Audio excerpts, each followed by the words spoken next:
Seja bem-vinda, é um prazer recebê-la. Boa tarde. Boa tarde a todos os ouvintes da Rádio Cultura. Muito obrigada pelo convite novamente. Já faço parte da casa aqui. Tô muito bem, se sinta mesmo. Que bom que está se sentindo em casa, né? Sim. É assim que a gente gosta que nossos convidados se sintam. Ontem nós tivemos muita gente falando, né? Tratando dessa temática. E o que a gente percebe, Tereza, aqui. Quando chega uma data dessa, a quantidade de pessoas que muitas vezes você não tem nem a noção de que é uma mãe atípica, é um pai atípico, que vive, né, diariamente com essa convivência com o autismo, seja ele nível 1, nível 2 ou 3 de suporte, mas que são pessoas que estão, né, dentro dessa estatística, né, que a gente tem percebido que vem crescendo, né, o diagnóstico de crianças com autismo. É essa realmente a impressão, tem aumentado bastante, né? Acho que qual é vamos dizer assim, o porquê de tantos casos, né? Estarem aparecendo tantas, vamos dizer assim, diagnósticos. Isso, Tony. Dia 2 de abril, né? Ontem foi comemorado, e esse mês de abril é todo voltado para essa temática, né? E assim, desde 2007, que dia 2 de abril é o dia da conscientização do autismo. E a gente vem falando muito sobre essa temática, né? Porque é muito importante. E realmente hoje, a cada 36 crianças, uma é autista. Então é um dado muito relevante. Muito, né? relevante, e a tendência é aumentar, Tony. Né? Então a gente precisa falar não só no dia 2 de abril, não só no mês de abril. A gente precisa falar isso diariamente, todos os dias, porque a nossa sociedade vai ser uma sociedade neurodivergente, não é? Essas crianças vão crescer, vão se tornar adultos, e a gente precisa entender o autismo, né? Conhecer, para poder a gente respeitar e incluir. Essa é a luta das mães, né? Antigamente, as mães escondiam seus filhos em casa, né? Não existiam tantas leis para estar incluindo essas crianças. Colocavam a criança numa bolha, né? Numa bolha. Com medo elas eram sofrerem, isso, né? Eram institucionalizadas, ficavam em salas especiais, né? Não ficavam na escola regular. Então, assim, as mães escondiam, não existia tanto tratamento. E hoje, realmente, é o contrário, né? A gente precisa incluir, a gente tem que mostrar, tanto que as mães hoje, né? Elas mostram mesmo a cara dos seus filhos, porque elas lutam pelos direitos dessas crianças, né? Então, a nossa luta é essa, é cada vez mais essas crianças de verdade estarem incluídas na sociedade, porque infelizmente, por mais, Tony, que a gente tenha muitas leis já, mas estamos distantes ainda do que a gente espera. Existe muita falta de empatia, discriminação, né? Então, assim, é isso, a gente precisa todos os dias falar sobre o autismo, né? Exatamente, é algo assim que necessita realmente de uma fala. Não é apenas desse dia, como você colocou, é o dia a dia. Isso. Porque não só vamos dizer assim, só se tem orientações nessa data, na verdade é o tempo todo, né? E você, como uma profissional que está diariamente lidando, né, com esse trato, né? Como é que você enxerga essas abordagens, né? Você acha que a gente precisa evoluir mais? Você acha que a gente precisa dar mais ênfase ainda a essa questão do autismo? Mostrar, por exemplo, que tem, por exemplo, uma pessoa que tem autismo do nível mais leve, que é o nível 1, que ele pode ter realmente uma vida sociável, né, interessante, que ele pode sim ter uma vida normal como qualquer outra pessoa. Qual a sua percepção sobre isso? Precisa existir o diagnóstico precoce, Tony, porque quanto mais a gente detectar cedo nossas crianças, mais a gente vai ter como tratar, né? Existem práticas, né, que com evidências da ciência que ajuda, que vai desenvolver essa criança. Então, a ciência ABA, né, a terapia ABA, que ela trabalha com essas crianças, e tem outras também, como a psicomotricidade, né, a musicoterapia, já tem muitos estudos que ajuda bastante. Então, tudo que a gente puder fazer para essa criança desenvolver, a gente faz. Então, eu acho que é o diagnóstico precoce, quando as mães observarem, né, os atrasos, já correr atrás para uma avaliação, medicação, né, para poder começar o quanto antes, porque o autismo, ele não é uma doença, Tony, ele não tem um agente patológico, mas é um transtorno do neurodesenvolvimento, né, já no início da formação ali daquele cérebro, que já se forma de maneira diferente, é um cérebro atípico. Então, quando a criança está em torno de um aninho, 1 ano e pouco, 2 anos, que ela começa a interação social, né, a experiência com o meio, então esses comportamentos começam a ficar evidentes. Então, é também os pais não fecharem os olhos, Tony, não esperar, vamos esperar 4, 5 anos, a criança não fala, vamos esperar, não, a gente tem que esperar. E infelizmente ainda tem muito isso, né? Muito, enquanto tem muitos pais que levantam a bandeira, que né, realmente utilizam os símbolozinhos do autismo, cordão com os filhos, tem outros que infelizmente, Tony, escondem, né? Por questão da sociedade, escondem, preferem não fechar esse diagnóstico, preferem ficar. Só que depois, quando essa criança cresce, os prejuízos vão ser maiores, né? Então, eu acredito que o diagnóstico precoce, a aceitação, entender que a criança pode se desenvolver. Agora, ela precisa das terapias, todas as terapias, muitas horas de terapias, né? Porque não tem uma medicação para o autismo, tem uma medicação para as comorbidades, que muitas vezes pode ter epilepsia, né? Pode ter distúrbio alimentar, de sono, né, agressividade, essas questões. Então, TDAH, né, hiperatividade. Então, existe medicação para isso. E há relatos justamente disso, né, de que são diagnosticadas com autismo e acabam vindo paralelamente um TDAH, Sim, né, e outros transtornos também acabam sendo correlatos, né, em relação... São as comorbidades, né? O TOD, que se fala muito, isso, né? Exatamente. Transtorno opositor desafiador, o TDAH, né?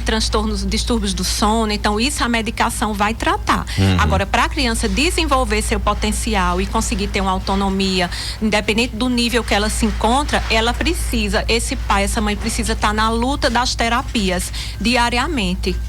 E uma coisa acho que muito importante, e eu tenho visto, que quando esses pais eles abraçam, isso ajuda até o profissional, você como profissional fonoaudiólogo que está lá também nessa ajuda, né, nesse tratamento para com as crianças, né, que têm autismo.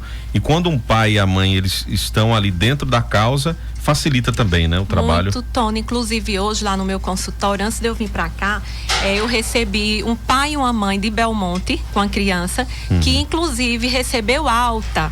Certo? Uma criança que chegou com muitos atrasos e já recebeu alta, né? A neuropediatra já liberou de todas as terapias, fez tratamento comigo muito tempo, essa princesa, e foram hoje me visitar no meu consultório, né? E assim, pra gente falar também que o diagnóstico não é o fim do mundo, né? Quando os pais, não é fácil, a gente não pode romantizar o autismo, certo? Mas a gente precisa também acreditar no potencial da criança, né? Como essa pequena que recebeu alta, hoje tem uma vida, claro, ela era o nível 1 de suporte, mas ela tinha muitas dificuldades, né? Muitas questões que geravam sofrimento nesses pais nela. E hoje ela, né, uma criança que não está mais nas terapias, né? Então, assim, a gente consegue sim. Então, vamos acreditar, né, que nossos pequenos conseguem se desenvolver. Sem sombra de dúvidas. Quem está lhe mandando aqui um abraço, né? Fazendo aqui parabéns, Tony, pela entrevista, e para minha prima Cristina, que é uma excelente profissional na área. Você conhece Catarina Rodrigues? Ai, te amo, Maga. Minha prima e irmã querida. Está aqui participando também, né, do programa. Um abraço, Catarina. Catarina é uma amiga também, aqui ela já é de casa também, viu? Aqui da emissora, viu? Ela e Ana Paula. Maravilhosas. Um forte abraço, Catarina, que Beijos. é psicóloga e também uma mãe atípica. Sim. Ela já contou, né, a história dela.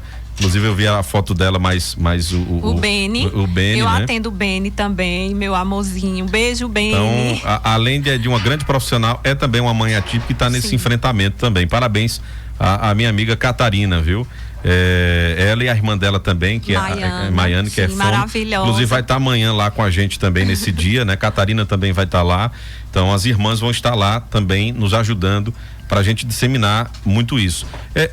Tereza Cristina, acho que é importante, muita gente pode fazer essa pergunta, mesmo parecendo clichê, mas quando a gente consegue então perceber que a criança ela precisa ser avaliada por um profissional, por um neuro, enfim, por um profissional, a partir de que momento, né? Existe vamos dizer assim, uma padronização vamos dizer assim, de ações e de formas que a criança age, que, olha, eu acho que pode ser um caso de autismo, né? Então, preciso levar. Existe essa padronização ou existe uma diferença de um ser para outro?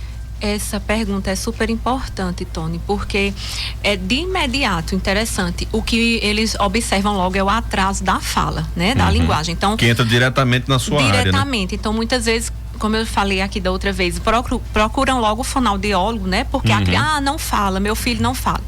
Daí a gente faz uma avaliação, né? E essa avaliação a gente tem que ver as habilidades básicas dessa criança, porque não é só a fala. A criança pode ter um atraso de fala, de linguagem e não ser autista. É apenas um transtorno de linguagem, uma dificuldade que ela está encontrando. Mas existem outras questões que podem existir, certo? De forma diminuída ou não. Que, por exemplo, né? Então, o contato visual.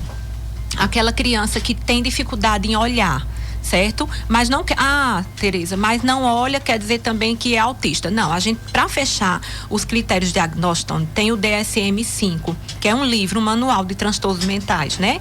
Onde a gente precisa, para fechar, o neurologista ou o psiquiatra, ele vai ver essas características. Então, assim, a criança atende quando chamado, quando você chama ali a criança, Tony, o que mais chama a nossa atenção é o nosso nome. A gente pode estar onde for, fazendo o que for. Você, Tony, você olha na hora. Tereza, Cristina, eu vou olhar, né? Então, a criança, quando a gente chama a criança, isso é muito importante. E ela não olha, ela não responde de nenhuma forma, mesmo que ela não fale, ela tem que ter uma resposta.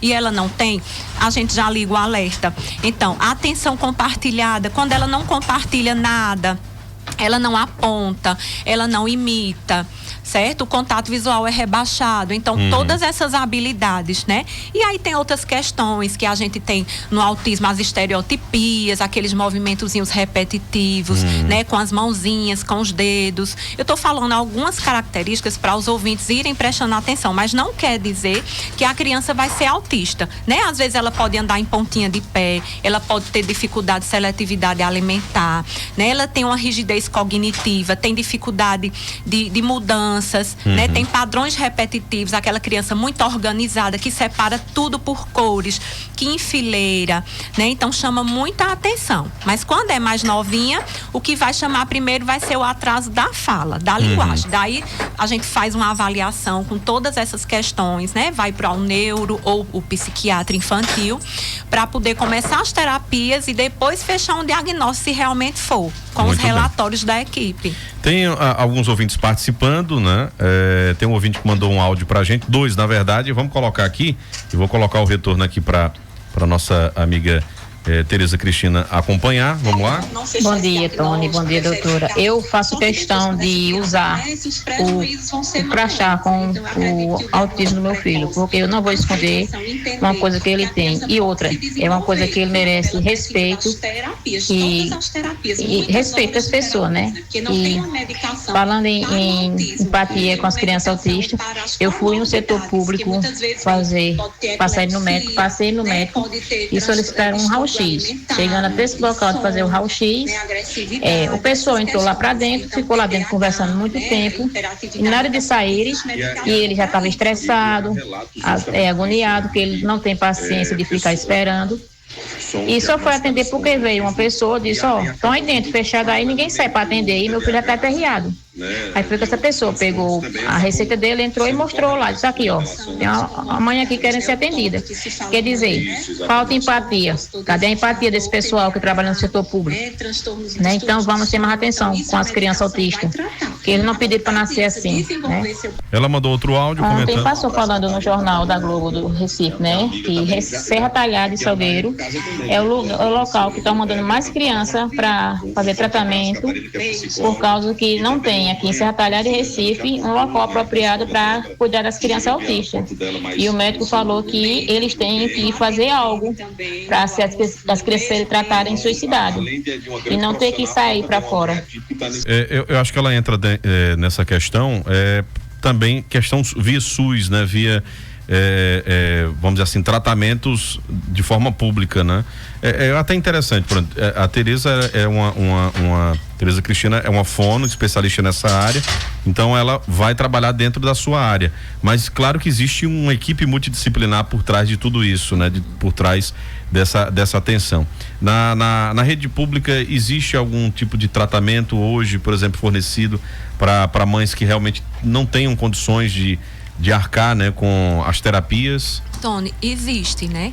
Mas infelizmente está muita demanda, tá muito lotado. Infelizmente, né, tanto o particular tá lotado como o setor público. A realidade é essa, é muita demanda, né? Infelizmente, a gente precisa de mais profissionais para atuar nessas áreas, porque tá super lotado. Infelizmente, a lista de espera tá enorme para todas as colegas, Tony, porque são muitos casos, né?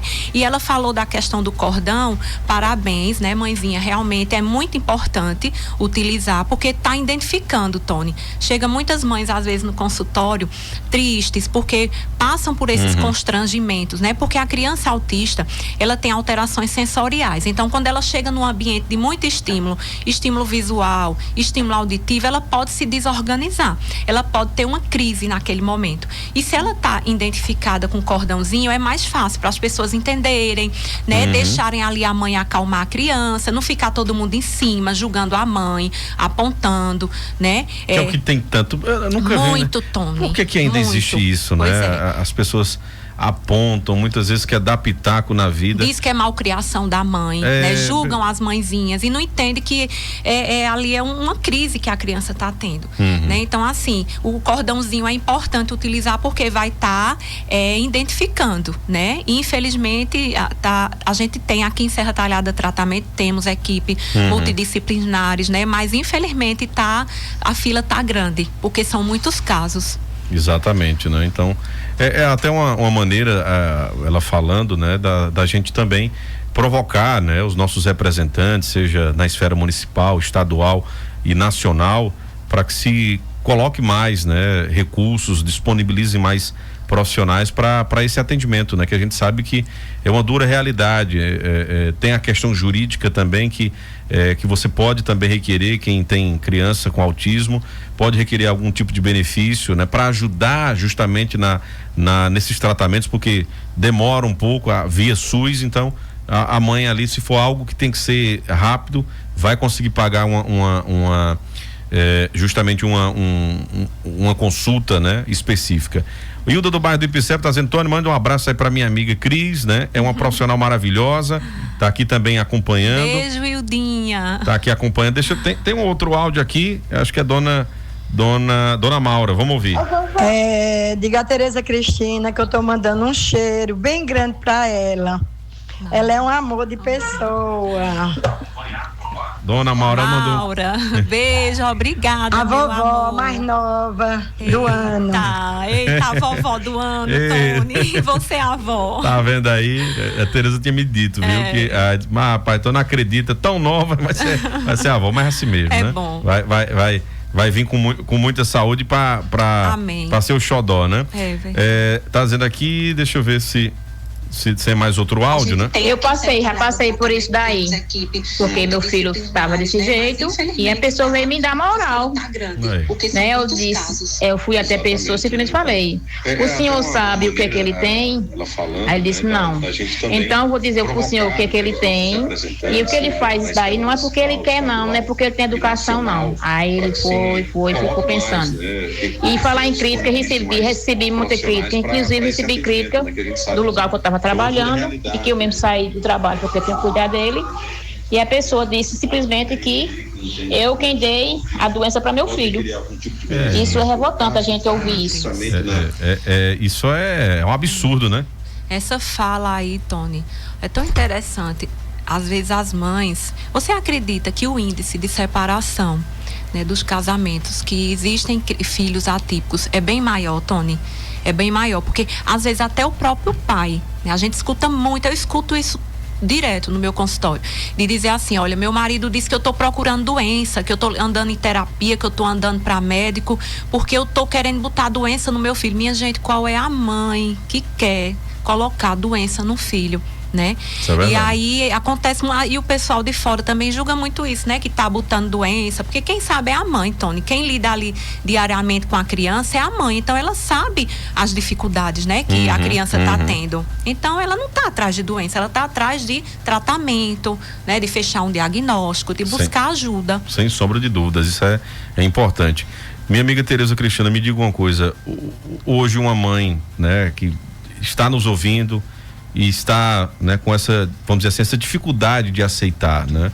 Qual seria um conselho que você pudesse passar, né, para uma mãe dessa, né, uma mãe atípica, que muitas vezes não aceita, porque existe, por exemplo, Catarina como psicóloga, ela vai saber muito bem, existe o luto, né, pelo fato do filho não ter vindo perfeito, né? Ainda tem essa questão também, essa mística, né? De que todo mundo idealiza o filho perfeito, e aí quando se depara com um filho com síndrome de Down, ou então com algum problema, né, como o próprio autismo, ou então outra patologia, acaba ficando em luto, né? Como se tivesse morrido, né? Aquela criança tivesse morrido. E na verdade não, apenas veio diferente, né? Por isso que se usa esse termo atípico. O que é que você teria então para dizer para essas mães em relação ao que a gente está tratando? E sobre isso, sobre essa questão da não aceitação, né? A gente imagina que não é fácil mesmo, né, Tony? Né? A gente idealiza quando a gente tá grávida, o filho, a criança, e daí quando nasce com problema, eu sei que não é fácil. Mas assim, se a mãe não aceitar o filho, como é que as pessoas vão aceitar, né? Então, eu falo para essa mãezinha que aceite, procure ajuda para ela também, fazer uma terapia, porque às vezes essas mães precisam do suporte, às vezes, né, médico também para elas, terapia, porque não é fácil. Então, e a família entra nesse contexto também? E é muito importante a rede de apoio, Tony. Quando se tem uma rede de apoio de uma avó, de um tio, de um familiar, o pai presente, eu admiro muito os pais, né? Hoje eu me encanto e eu sempre tô elogiando ali meus pais, dos meus meninos no consultório, os que vão, acompanham, participam, sabe, Tony? Quando termina a sessão, chega pra mim e diz: Tereza, e aí? O que é que eu posso fazer? Me diga, sabe? Eu acho muito bonito a presença dos pais. Então, essa rede de apoio, porque senão essa mãe vai terminar doente, né? E como é que ela vai ajudar o filho? Ela precisa estar bem para poder ajudar o filho. Então, é tentar aceitar e buscar as terapias o mais cedo possível, porque ela precisa da autonomia para o filho dela, porque ela não vai estar aqui a vida toda. Então é muito melhor enxergar agora, não deixar o tempo passar e perder a oportunidade para estimular o filho, ele desenvolver, do que ficar se enganando, negando e o tempo passando e a criança perdendo estímulo, né? Tempo é neurônio, tempo é sinapse, a gente não pode perder tempo, né? O cérebro da gente é como uma massinha de modelar. Então, quando ela é nova, ela é bem molinha, fácil de moldar, né? Flexível. Quando vai ficando velha, a massinha ela fica dura. Então, não é que a gente não aprende, mas velha, a gente aprende. Ainda hoje eu estou aprendendo, né? Novas habilidades, eu estudo, você também, a gente aprende. Agora, não é com a mesma facilidade que a criança, né, Tony? Então, é isso que eu deixo para as mãezinhas. Muito bem. Ó, Neide Leal, que diz Neidinha de Flores, viu? Diga a ela que Tereza é minha princesa, viu? Amo muito ela. Tá aqui. Neidinha, tá te vendo? amo, Lá Neidinha. de Flores. É uma maravilhosa de Flores. Tá aqui também participando com a gente, né? E tem aqui outros ouvintes participando, enfim, muito obrigado a todos que estiveram conversando conosco, falando, né, dessa temática. Tereza Cristina, muito obrigado por ter vindo, ter disponibilizado o seu tempo, né? Parabéns pelo trabalho, né? E pelos ouvintes que passaram aqui, muita gente gosta, né?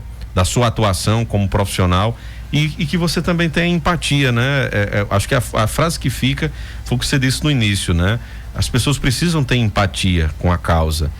As pessoas têm que parar de julgar, né? A gente ouviu o relato aqui da ouvinte, né? De gente querendo, muitas vezes, isso é um problema do ser humano, de querer meter o dedo ali na história sem muitas vezes saber, né? O que é, porque tem muita gente que acha que quando uma criança está fazendo algum tipo de choro, né, mais expressivo em algum lugar, é porque o pai ou a mãe não deu a educação, né? Mas muitas vezes não sabe o que é que a criança tem, né? Se a criança tem algum tipo de transtorno e está ali agitado pelo ambiente, né? Então, as pessoas têm que parar mais de apontar o dedo e ter empatia, né? Isso, acho que é o que vamos dizer assim, de tudo que você falou, acho que essa frase sobre a empatia é o que fica realmente de lição e de reflexão, né? Tony, a gente tem que lembrar que é o que eu falei também inicialmente. A nossa sociedade, ela vai ser neurodivergente, essas crianças vão crescer, a gente vai lidar, nossos filhos, nossos netos. Serão os adultos, né? Mais na frente, né? Serão, então a gente precisa respeitar, porque toda família tem ou vai ter uma pessoa com autismo, né? Então a gente precisa saber lidar, respeitar e entender, né, que tem que ser dessa forma, não pode ser diferente. Com certeza. Não tem como sair dessa. Tem um ouvinte aqui dizendo o seguinte: Tony, como fazer para conseguir a carteira do autismo? Acho que deve ser o laçozinho na carteira de identidade, isso, né? Geralmente a instituição, né, que a criança faz parte, por exemplo, a APAE, né? A APAE disponibiliza, não sei se ele já passa pela APAE, aí vai buscando, né, o serviço de assistência social, por exemplo, a UPA, a APAE, e é importante estar utilizando o crachazinho, Tony, muito isso, importante. Eu tô vendo muito, estou em algum local, vejo uma mãe, né, usando, a criança também, né? É bem bacana. Esses dias a gente teve recebendo aqui a Daiane, que é artesã, faz imagens sacras, excelente, né? Ela é de um grupo de artesãos aqui e que já inseriu o filho, que é autista. Olha aí. Né? Ela inseriu ele no trabalho também, é um exímio artesão já. Olha, né? que Então legal. isso já ajuda no desenvolvimento, Com né? certeza. Então isso é muito importante. Minha querida, muito obrigado por ter vindo, contribuído, né? A gente tem outra pauta marcada com ela também, né? Para mais um pouco mais à frente, ainda dentro dessa temática do autismo. E se você tem algum assunto, né, específico, né, dentro da área da Tereza Cristina, fica à vontade para sugerir pra gente. Olha, Tony, aborda aí com ela tal assunto, que aí a gente vai pegando os temas e a gente pode estar abordando num próximo encontro, né? Que a gente já está organizando para mais um pouquinho na frente. Ainda falando sobre isso, que o mês inteiro de abril é para tratar realmente dessa conscientização ao autismo, tá bom? Minha querida, muito obrigado, boa tarde, viu? Obrigada, eu tenho certeza que você não almoçou ainda, então bom almoço, viu? Obrigada, um abraço para todos os ouvintes da Rádio Cultura.